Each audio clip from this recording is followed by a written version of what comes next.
Laws, Chapter 8. Laws concerning religion and morality. Next, with the help of the Delphian oracle, we need to establish festivals and create laws regarding them.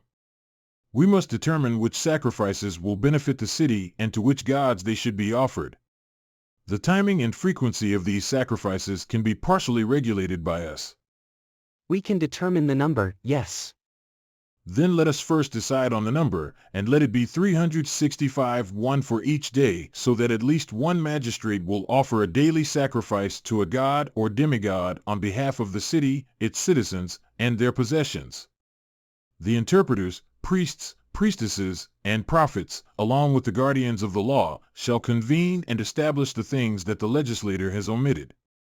I must note that they are the very individuals who should take note of what has been omitted. The law will state that there are 12 feasts dedicated to the 12 gods, after whom the various tribes are named. Each month, sacrifices shall be made to each of these gods, and choruses, musical and athletic contests shall be organized, tailored to suit the gods and the seasons of the year. There shall be festivals for women as well, distinguishing those that should be separate from the men's festivals and those that should not. Furthermore, the infernal deities and their rituals shall not be confused with the heavenly gods and their rituals. They shall be kept separate, with Plato receiving his own sacrifices in the 12th month, which is sacred to him, as the law dictates. Warlike men should not have aversion towards such a deity, but rather honor him as the best friend of mankind. I am prepared to seriously argue that the connection between soul and body is no better than their separation. Additionally, those who wish to properly regulate these matters should consider that our city, among all existing cities, is unique in terms of leisure and access to life's necessities. Like an individual, she should strive to live happily. And those who wish to live happily should first do no harm to one another and should not allow themselves to be harmed by others. Achieving the former is not difficult, but there is great difficulty in acquiring the power to not be harmed. No one can be completely secure against harm unless they have become completely good. Cities are like individuals in this regard. A good city enjoys a peaceful existence, while an evil city experiences internal and external strife. Therefore, citizens should practice war, not during times of war, but rather during times of peace. Every city that possesses any sense should take the field for at least one day each month, and more if the magistrates deem it necessary, regardless of the cold of winter or the heat of summer. They should go out, including their wives and children, when the magistrates decide to lead the entire population, or in separate groups when summoned by the magistrates. They should always ensure that there are games and sacrificial feasts, and they should hold tournaments that vividly imitate real battles. They should award prizes for victory and valor to the competitors, passing judgment and praise or blame on one another based on their performance in the contests and their overall conduct in life. They should honor the one who appears to be the best and criticize the one who is the opposite. Poets should celebrate the victors, but not just any poet. Only those who are at least 50 years old and have not only musical and poetic talents, but have also performed noble and illustrious deeds in their lives. Their poems should be sung, even if they are not very musical.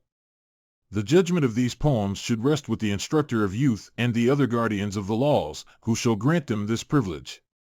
They alone shall be allowed to sing these poems, while the rest of the world shall not have this liberty. No one shall dare to sing a song that has not been approved by the judgment of the guardians of the laws, even if their melody is sweeter than the songs of Thamyras and Orpheus. Only poems that have been deemed sacred and dedicated to the gods, and those that are the works of good men, in which praise or blame has been awarded and which have been deemed to fulfill their purpose fairly, shall be allowed. The regulations regarding war and the freedom of speech in poetry should apply equally to men and women. The legislator may be assumed to ponder the question in his own mind: who are my citizens for whom I have organized the city? Are they not competitors in the greatest of all contests, with countless rivals? Indeed, they are, will be the natural response. Well, if we were training boxers, pancratiasts, or any other type of athletes, would they never meet until the hour of competition arrived? Should we not prepare ourselves beforehand through daily practice? Surely, if we were boxers, we would have been learning to fight for many days prior and practicing all the blows and defenses that we intended to use in the moment of conflict. To come as close to reality as possible, we would even wear boxing gloves instead of cestices so that we could practice the blows and defenses to the best of our abilities. And if there were a lack of competitors, the ridicule of fools would not deter us from hanging up a lifeless image and practicing against it. Or if we had no opponent at all, whether living or non-living, would we not dare to engage in solitary combat during times of scarcity? How else could we ever learn the art of self-defense? The way you mention, stranger, would be the only way. And should the warriors of our city, who are destined to enter the greatest of all contests when the need arises, and fight for their lives, their children, their property, and the entire city, be less prepared than boxers? And will the legislator, out of fear that their practice with each other may seem ridiculous to some, refrain from commanding them to go out and fight? Will he not decree that soldiers shall engage in lesser exercises without weapons every day, making dance and all forms of physical training serve this purpose? And will he not also require that they practice various physical exercises, both minor and major, as often as every month? And that they engage in contests with each other in every part of the country, seizing posts and lying in ambush, and imitating every aspect of real warfare? Fighting with boxing gloves and hurling javelins, and using weapons that are dangerous and as close as possible to the real ones, so that the sport may not be completely without fear, but may have some degree of terror and show who has and who lacks courage. And that the honor and dishonor assigned to them respectively may prepare the entire city for the true conflict of life? If anyone dies in these simulated contests, the killing is unintentional, and we will consider the killer, after being purified according to the law, to be free of guilt, believing that if a few men should die, others just as good as them will be born. But if fear is dead, then the citizens will never find a way to distinguish between superior and inferior natures, which is a far greater harm to the state than the loss of a few individuals. We completely agree, stranger, that we should legislate about such matters, and that the entire state should practice them. And what is the reason that dances and contests of this kind hardly ever exist in states, or at least not to any significant extent? Is this due to the ignorance of mankind and their legislators? Perhaps. Certainly not, dear Cleinias. There are two causes that are sufficient to explain the lack. What are they? One cause is the love of wealth, which completely consumes people and never allows them to think of anything other than their own personal possessions. The soul of every citizen is suspended on this and can attend to nothing other than their daily gain. People are willing to learn any branch of knowledge and pursue any endeavor that leads to this end, and they ridicule everything else. That is one reason a city will not take such contests or any other good and honorable pursuit seriously. But due to an insatiable love of gold and silver, every person will stoop to any art or contrivance, whether decent or indecent, in the hope of becoming rich. They will not object to performing any action, whether sacred or profane and utterly base, if they have the power to eat and drink all kinds of things like a beast and satisfy their desires in every possible way. True. Let this, then, be considered one of the causes that prevent states from pursuing the art of war or any other noble goal in an effective manner. It turns the orderly and tempered part of mankind into merchants and ship captains and servants, and transforms the brave into thieves and burglars and temple robbers and violent, tyrannical individuals. Many of them are not without ability, but they are unfortunate. What do you mean? Are they not truly unfortunate whose souls are compelled to go through life always craving? Then that is one cause, stranger, but you mentioned another. Thank you for reminding me. The insatiable lifelong love of wealth, as you were saying, is one because that consumes mankind and prevents them from properly practicing the arts of war. Agreed. Now tell me, what is the other cause? Do you think I am delaying because I am perplexed? No, but we think that you are too harsh towards the money-loving temperament, which you have a particular dislike for in the present discussion. That is a fair rebuke, Cleinias, and I will now proceed to the second cause. Please continue. I say that governments are a cause of democracy, oligarchy, tyranny, about which I have spoken often in the previous discourse. Or rather, they are not governments at all, for none of them exercises voluntary rule over voluntary subjects.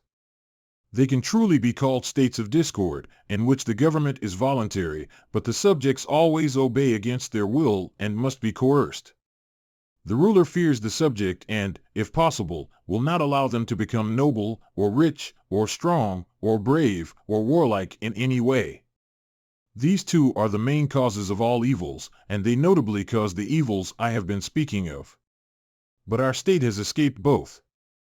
Its citizens have the most leisure, and they are not subject to one another. By these laws, I believe they will become the opposite of lovers of money. Such a constitution may be considered the only existing one that will accept the education we have described and the martial pastimes that have been perfected according to our idea. True. Next, we must remember that only the military gymnastic contests should be practiced and awarded prizes. Non-military contests should be abandoned. The military contests should be fully described and established by law. Let us start with running and swiftness. Agreed. The most military quality of all is general physical activity, whether it be in the feet or hands. Quickness of foot is required for escaping or capturing an enemy, while hand-to-hand combat requires vigor and strength. That's true. Neither of these qualities can reach their maximum efficiency without weapons. How could they? Therefore, our herald, following the prevailing practice, will first summon the armed runner. We will not award a prize to an unarmed competitor. The first to enter will be the one running the single course while bearing arms. Next, the one running the double course will enter. Third, the one running the horse course. And fourth, the one running the long course. The fifth runner will be the first to be sent forth in heavy armor, running a course of 60 stadia to a temple of Ares. We will also send forth another runner, who will be more heavily armed, to run over smoother ground. The archer will be the last to run. He will run 100 stadia over mountains and across various terrains to a temple of Apollo and Artemis. This will be the order of the contest, and we will wait for them to return and give a prize to the winner of each contest. Very good. Let us suppose that there are 3 types of contests, one for boys, one for beardless youths, and one for men. For the youths, we will set the length of the contest at 2/3 of the entire course. For the boys, it will be half of the course, whether they compete as archers or in heavy armor.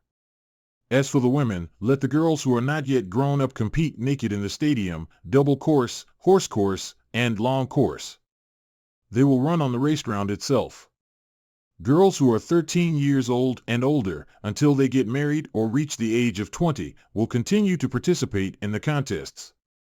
They will be required to run until they are 18 and will enter the arena in appropriate attire. These will be the regulations for running contests for both men and women. Regarding strength contests, instead of wrestling and similar heavy contests, we will have 1-on-1 and 2-on-2 conflicts in armor. We can have up to 10-on-10 contests as well. Just as the experts in wrestling have established what is fair and unfair, we should call upon skilled individuals to judge and assist us in legislating the rules for fighting in armor. They will determine who deserves to be the victor in these contests and what actions are not allowed. Similarly, they will determine the rules for determining defeat. These rules will apply to women until they get married, just like they do for men. The pancration will have a counterpart in a contest for light-armed individuals.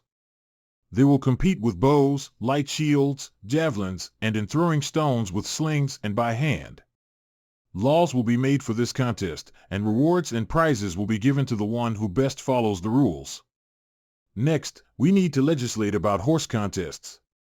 We do not need many horses since they are not especially useful in Crete. Therefore, we do not pay much attention to breeding them or organizing horse races. No one among us owns a chariot, so any competition in that regard would be out of place. It would not make sense to have contests that are not in line with our country's customs. That is why we award prizes for single horses, for colts that have not yet shed their teeth, for intermediate horses, and for fully grown horses. This way, our equestrian games will align with the nature of our country. Let there be conflict and rivalry in these contests according to the law.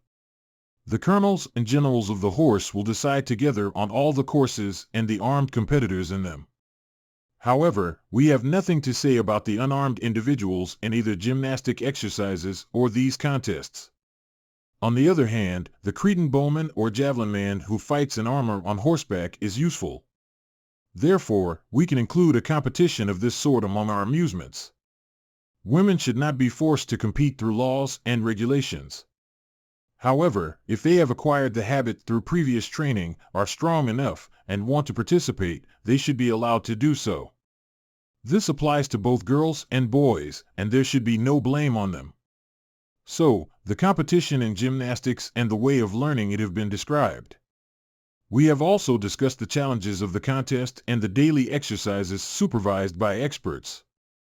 Most of what relates to music has been completed as well. However, the arrangements for rhapsodes and similar performers, as well as the contests of choruses at feasts, will be made when the months, days, and years have been determined for the gods and demigods. This could be every 3rd year, every 5th year, or in any other way that the gods inspire men to organize and schedule them. At the same time, we can expect that the musical competitions will be celebrated as directed by the judges, the director of education, and the guardians of the law, who will come together for this purpose and act as legislators for the timing, nature, and conditions of the choral contests and dancing in general. The original legislator has already declared what should be the language, song, and the combination of harmony, rhythm, and dance. His successors should follow his lead, ensuring that the games and sacrifices correspond appropriately to the times and appointing public festivals. It is not difficult to establish a regular order for these matters, and changing them will not affect the state for better or worse. However, there is another matter of great importance and difficulty, for which we would need God to legislate if it were possible to obtain an ordinance from him. But since divine assistance is not available, it seems that a bold individual who values plainness of speech is needed. This person would openly state what they believe is best for the city and its citizens, establishing what is good and convenient for the entire state amidst the corrupt nature of human souls. They would oppose the strongest desires and have no one to assist them, standing alone and following reason alone. What are you referring to, stranger? We do not yet understand your meaning. That is likely. I will try to explain myself more clearly.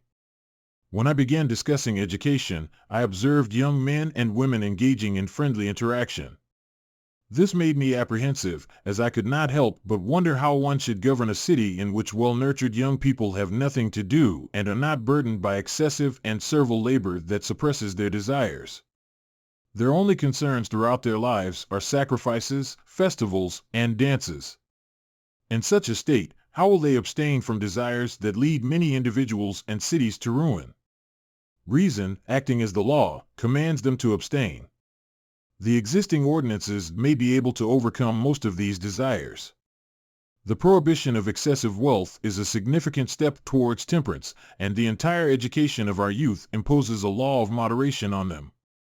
Additionally, the rulers must always keep a watchful eye on the young and never lose sight of them.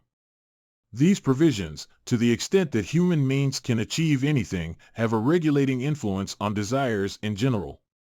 But how can we guard against the unnatural loves of both sexes, which have caused countless evils for individuals and cities?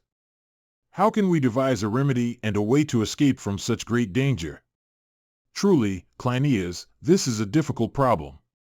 In many ways, Crete and Lacedaemon provide great assistance to those who create unique laws. However, when it comes to love, we are alone, and I must admit that they are completely against us. If someone were to follow nature and establish a law that existed before the time of Laius, denouncing these lusts as contrary to nature, and using animals as proof that such unions are monstrous, they might prove their point. However, they would be completely at odds with the customs of your states. Furthermore, these customs contradict a principle that we believe a legislator should always observe. We are constantly examining which of our laws promote virtue and which do not.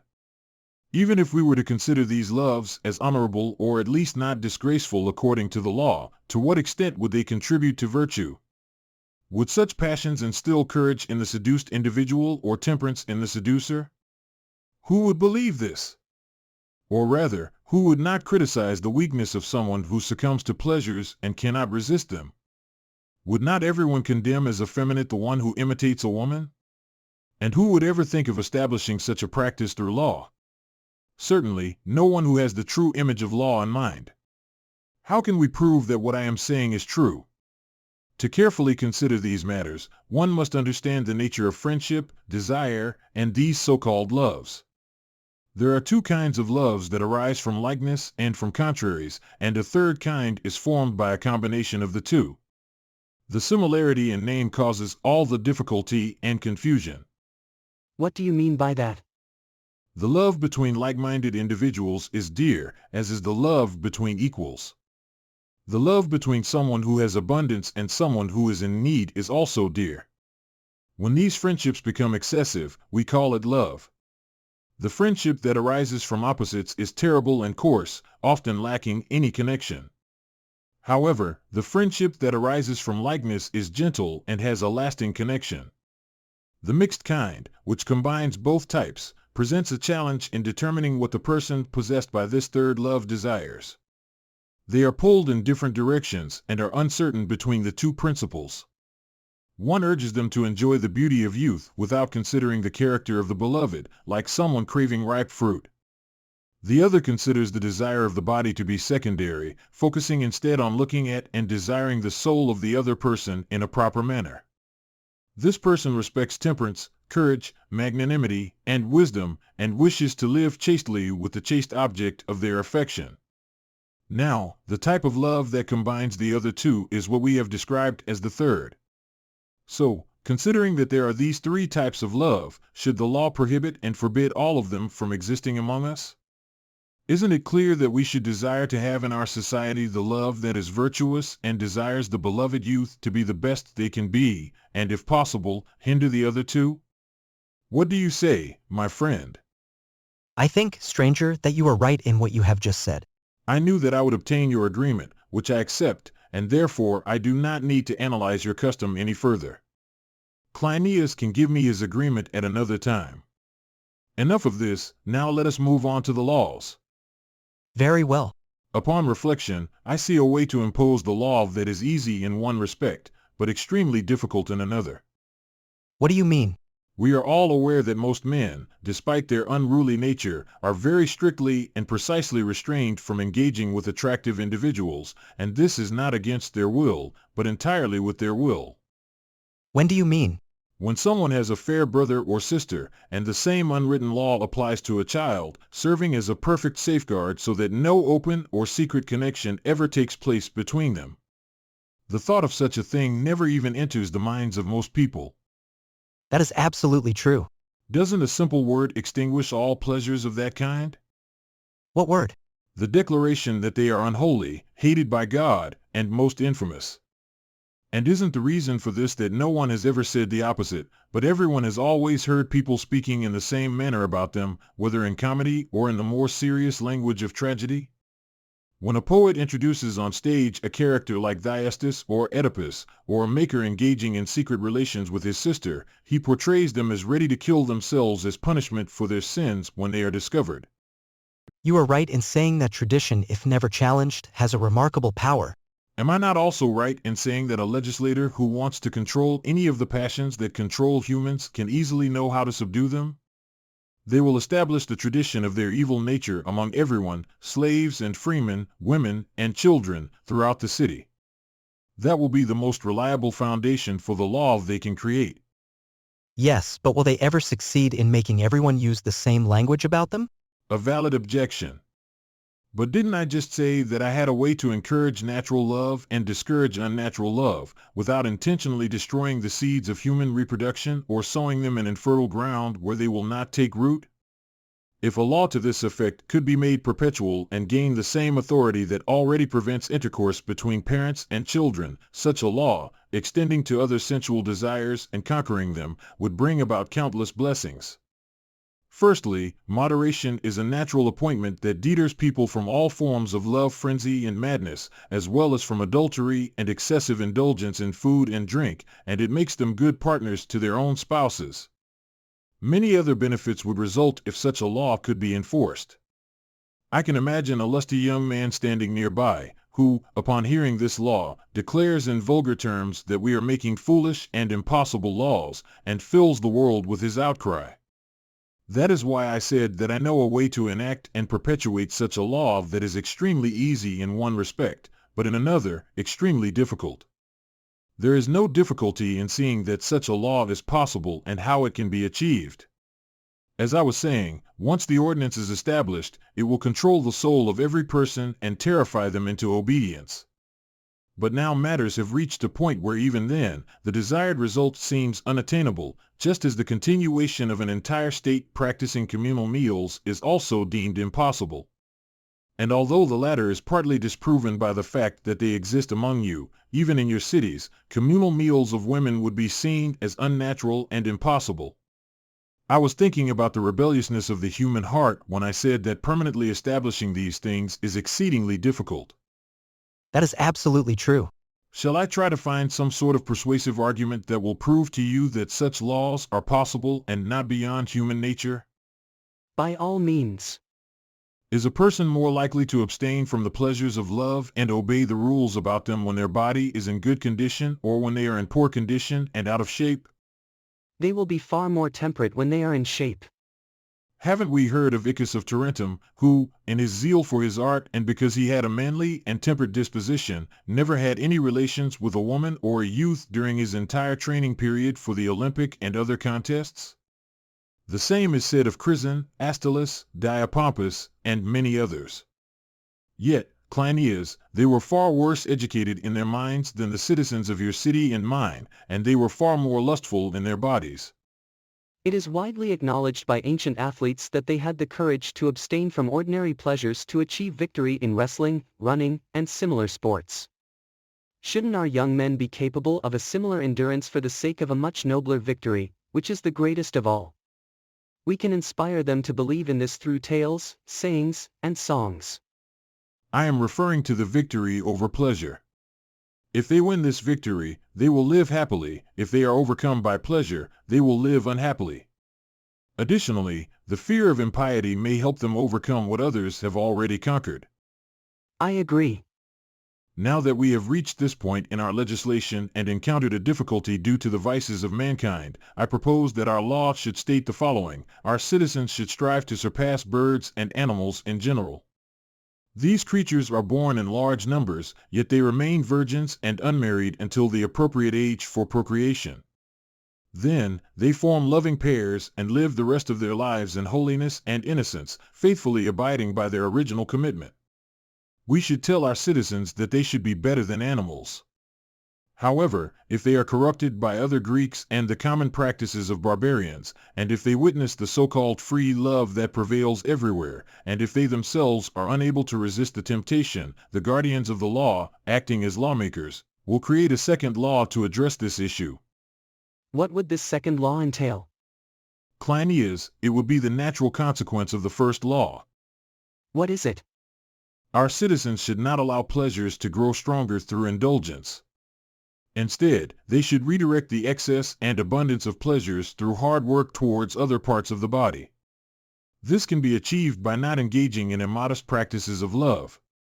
They should feel ashamed of frequent intercourse, and they should find pleasure to be less demanding if it is enjoyed less often.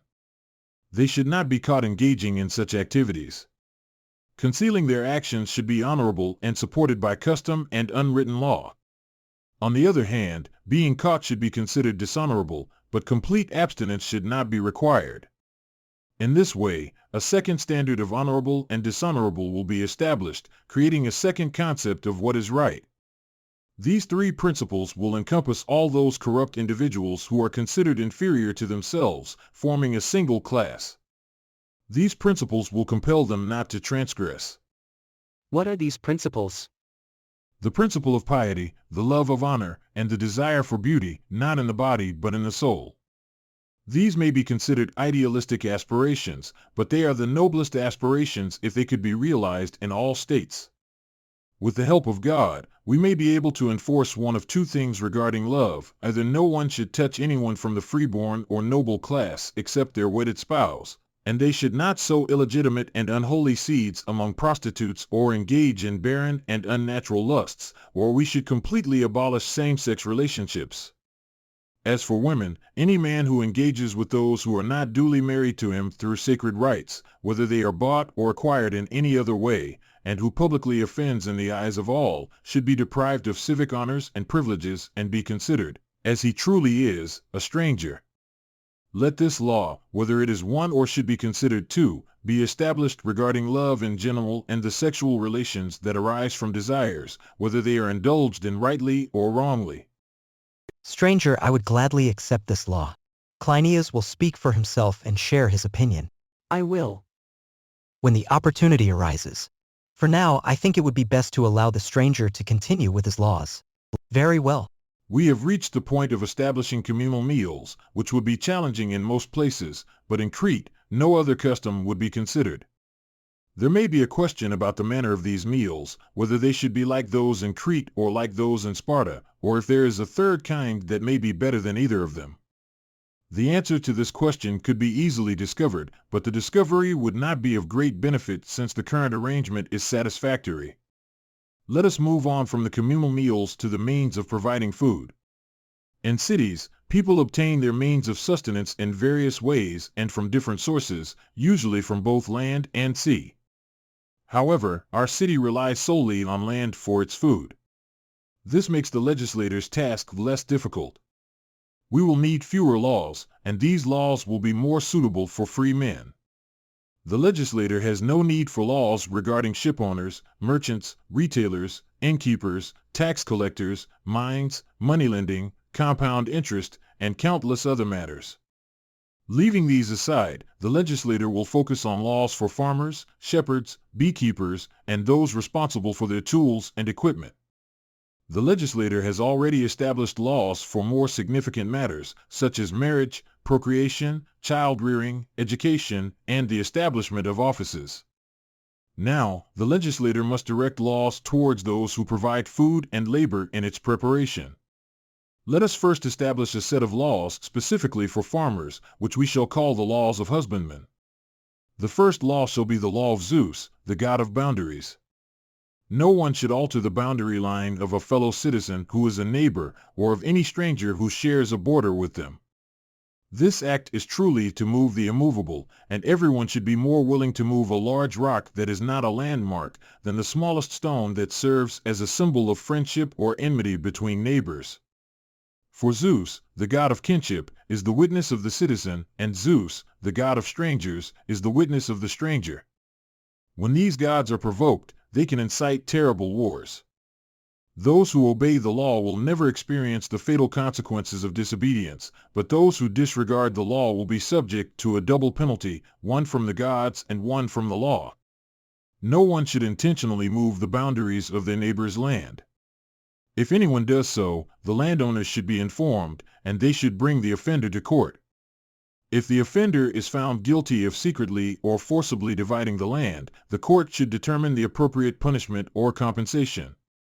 Additionally, many small offenses committed by neighbors against each other can accumulate and create a significant amount of animosity, making the neighborhood an unpleasant and bitter place. Therefore, one should be extremely cautious about committing any offense against their neighbor, especially encroaching on their land. It is easy for anyone to cause harm, but not everyone can do good to others. Those who encroach on their neighbor's land and violate the boundaries should compensate for the damage caused. To deter such impudence and meanness, they should also pay a double penalty to the injured party. The country's wardens should handle these matters and act as judges and assessors of the damage. In more significant cases, as mentioned before, the entire group of wardens from one of the 12 divisions should make the decision. In smaller cases, the commanders should handle them. For instance, if someone grazes their cattle on their neighbor's land, the wardens should observe the offense and determine the penalty. If someone lures another person's bees and attracts them by making noises, they should compensate for the damage. Similarly, if someone sets fire to their own wood and neglects their neighbor's property, they should be fined at the discretion of the magistrates. If someone fails to leave a reasonable distance between their own land and their neighbor's land when planting, they should be punished according to the laws established by previous legislators.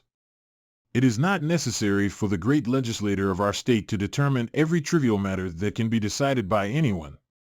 For example, farmers have had excellent laws regarding water in the past, and there is no reason for us to propose diverting the course of water. If someone wishes, they may draw water from the source of a common stream onto their own land, if they do not cut off the spring that clearly belongs to another owner. They may direct the water in any direction they please, except through a house, temple, or burial site. However, they must be careful not to cause any harm beyond the established channel. If there is a natural dryness in a particular area that prevents rainwater from reaching the ground and causes a water shortage, the landowner may dig down to the clay on their own land. If they do not find water at this depth, they may obtain water from their neighbors, enough for their servants' drinking needs. If their neighbors also have limited water supply, the wardens of the country should determine a fixed measure that the landowner can receive each day. This measure should be agreed upon, and the landowner should have a share of their neighbor's water on these terms. In the case of heavy rain, if someone on lower ground refuses to provide an outlet for water to a farmer on higher ground or someone with a shared wall, or if someone on higher ground recklessly lets water flow onto their lower neighbor's property, and they cannot come to an agreement, either party can call upon a warden of the city if they are in the city, or a warden of the country if they are in the countryside. The warden will decide regarding the actions each party should take. Those who refuse to abide by the decision will face consequences for their malicious and stubborn behavior and will be required to pay a fine to the injured party, equivalent to double the value of the damage caused, because they were unwilling to submit to the magistrates. Now, let us establish regulations for the sharing of autumn fruits. The goddess of autumn bestows two gifts, the joy of Dionysus, which is not meant to be stored, and the other, which nature intends to be stored. Therefore, the law regarding autumn fruits shall be as follows: anyone who consumes common or storing fruits of autumn, such as grapes or figs, before the vintage season that coincides with Arcturus, whether on their own land or someone else's, shall pay 50 drachmae, which will be dedicated to Dionysus if they pluck the fruits from their own land. If they pluck the fruits from their neighbor's land, they shall pay a mina, and if from anyone else's land, 2/3 of a mina. However, if someone wishes to gather choice grapes or figs, as they are now called, from their own land, they may do so whenever and however they like. But if they take these fruits from someone else's land without permission, they should always be punished according to the law that prohibits moving what one has not placed. And if a slave touches any fruit of this kind without the owner's permission, he shall be beaten with as many blows as there are grapes on the bunch or figs on the fig tree. A metic may purchase the choice autumn fruit and then gather it if he wishes.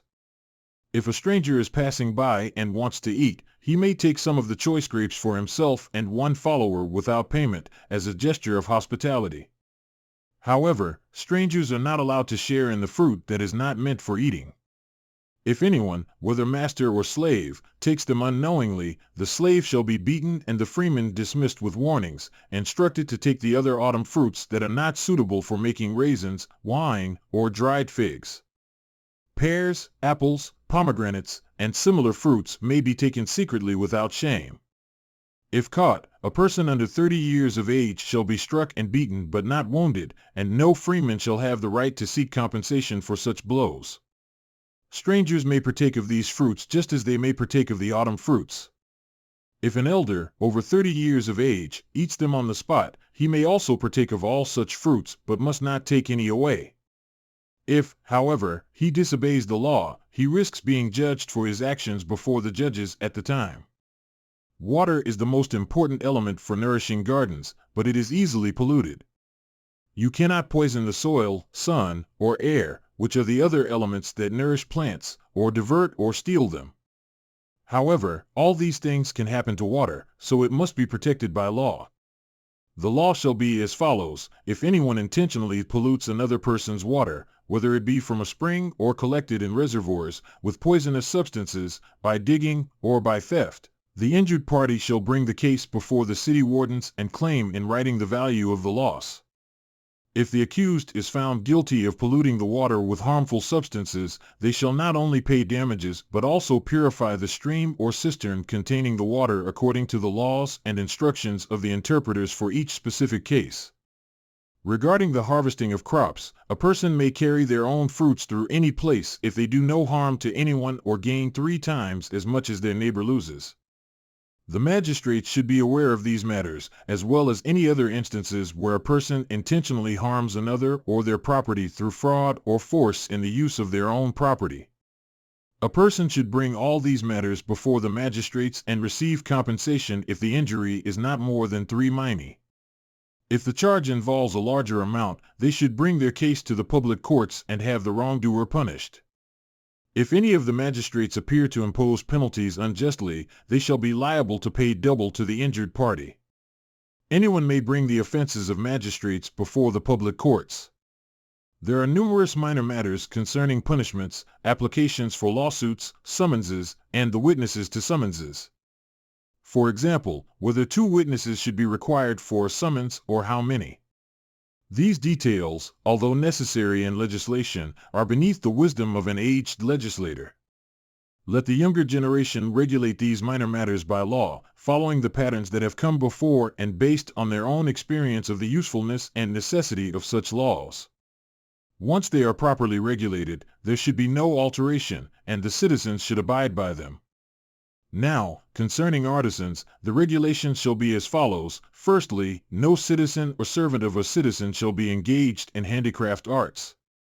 The one who is responsible for maintaining the public order of the state has an art that requires much study and various types of knowledge and cannot be made a secondary occupation.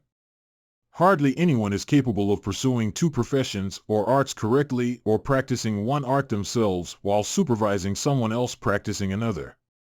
Therefore, let this be our first principle in the state: no blacksmith shall also be a carpenter, and if they are a carpenter, they shall not prioritize supervising the blacksmith's art over their own under the pretext that they can supervise their many servants better, as they will generate more revenue from them than from their own art. Instead, let every person in the state have one art and make a living from it. The city wardens should work to maintain this law, and if any citizen prefers another art over the pursuit of virtue, they should be punished with disgrace and infamy until they are brought back to the right path. If any stranger professes 2 arts, they should be punished with imprisonment, fines, and expulsion from the state until they are compelled to choose only one. But regarding payments for employment and work contracts, or in the case of someone wronging a citizen or vice versa, up to 50 drachmae, let the city's wardens decide the case. However, if a larger amount is involved, then let the public courts decide according to the law. No one should pay any taxes on the import or export of goods.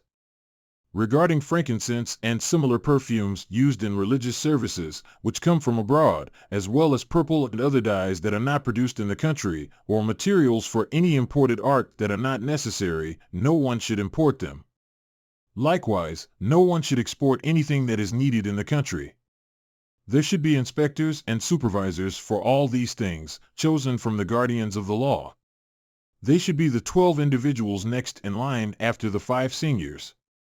Concerning weapons and all tools needed for military purposes, if there is a need to introduce any new art, plant, metal, chains, or animals for use in war, let the commanders of the cavalry and the generals have authority over their import and export. The city will send them out and receive them, and the guardians of the law will establish appropriate laws regarding them. However, there should be no retail trade for the purpose of making money either in these items or any other goods, in the city or the countryside at all. Regarding food and the distribution of agricultural produce, the most appropriate method is like the custom in Crete. Everyone should be required to divide the fruits of the land into 12 parts and consume them in this manner. Let 1/12 of each, such as wheat and barley, along with the other agricultural products and animals for sale in each of the 12 divisions, be divided proportionally into 3 parts. One part is for freemen, another for their servants, and a third for craftsmen and strangers in general. This includes both residents of the city who need to live like other people and those who come for business with the state or individuals. Only this third part of all necessities should be required to be sold. No one should be compelled to sell anything from the other two-thirds. How should these be distributed? Firstly, the distribution will be equal in one aspect and unequal in another. What do you mean? I mean that the earth naturally produces and nourishes various food items, sometimes better and sometimes worse. Of course. In that case, none of the three portions should be greater than the other two. This applies to the portions assigned to masters or slaves, as well as to strangers. The distribution to all should be equal, and every citizen should take their two portions and distribute them among slaves and freemen, having the power to determine the quantity and quality. The remaining portion should be distributed by measure and number among the animals that need to be sustained from the land, considering the total number of animals. Secondly, our citizens should have separate and well-ordered houses. This is the appropriate arrangement for people like them. There should be 12 villages, one in the middle of each 12th portion, and in each village, they should first establish a marketplace and temples for the gods and their attendant demigods. If there are any local deities of the magnates or sacred sites of other ancient deities whose memory has been preserved, they should pay homage to them. However, Hestia, Zeus, and Athena should have temples everywhere, along with the god who presides over each of the 12 districts. The first houses should be built around these temples, on the highest ground, to provide the safest and most defensible place of refuge for the guards. The rest of the land should be settled in the following manner. They should divide the craftsmen into 13 divisions. One division should be established in the city, which should then be subdivided into 12 smaller divisions among the 12 districts of the city. The remaining craftsmen should be distributed in the surrounding countryside.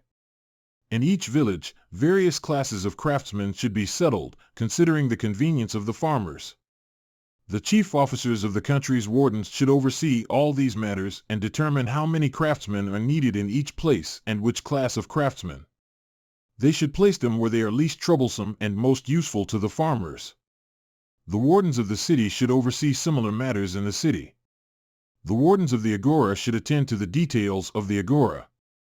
After ensuring that the temples in the agora are taken care of, their first concern should be to prevent anyone from committing any wrongdoing in business transactions. As inspectors of temperance and violence, they should punish those who deserve it. Regarding items for sale, they should first ensure that the citizens sell the items they are required to sell to strangers, as the law dictates.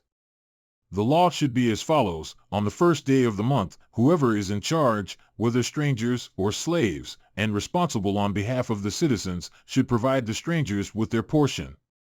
First, a 12th portion of grain should be sold.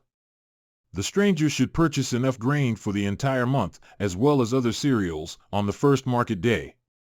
On the 10th day of the month, one party should sell and the other should buy liquids sufficient for the entire month. On the 23rd day, there should be a sale of animals by those willing to sell to people who want to buy, as well as tools and other items that farmers sell, such as skins, clothing made of woven or felt fabric, and other similar goods, that strangers are required to buy from others. Regarding the retail trade of barley, wheat, and other types of food, no one shall sell these items to citizens or their slaves, nor shall anyone buy from a citizen. Instead, let strangers sell them in the market designated for strangers, to artisans and their slaves, in exchange for wine and food. This type of trade is commonly known as retail trade.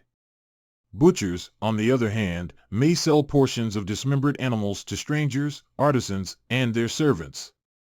Strangers are allowed to purchase fuel wholesale daily from those responsible for its care in the country.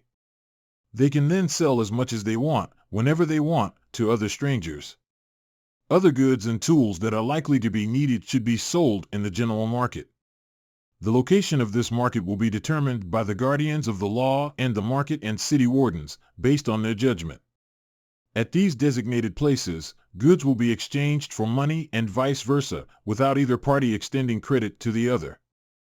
If credit is given, the person extending it must be satisfied, regardless of whether they receive their money or not, as such exchanges will not be protected by law. If property is bought or sold in quantities or values that exceed the limits set by the law, which determines how much a person can increase or decrease their possessions, the excess must be recorded in the books of the guardians of the law. In the case of a decrease, the record should be erased. The same rule applies to the registration of property owned by medics. Anyone who wishes to become a medic can do so under certain conditions. Foreigners, if they wish and can settle, can live in the land, but they must practice a trade and cannot stay for more than 20 years from the time they register themselves. They will not have to pay any taxes for being a sojourner, regardless of how small, except for good conduct. They will also not be subject to any taxes for buying and selling. However, once the 20 years have passed, they must take their property and leave. If, during these years, a medic happens to provide a significant benefit to the state and believes they can convince the council and assembly to grant them an extension or allow them to stay for the rest of their lives, they can go and persuade the city. Whatever the city agrees to at their request will be put into effect. For medic children who are artisans and are 15 years old, their period of stay will begin after their 15th year. They can remain for 20 years and then go wherever they please. However, if any of them wish to stay, they may do so if they can persuade the council and assembly. If they choose to leave, they must erase all the entries they made in the register kept by the magistrates.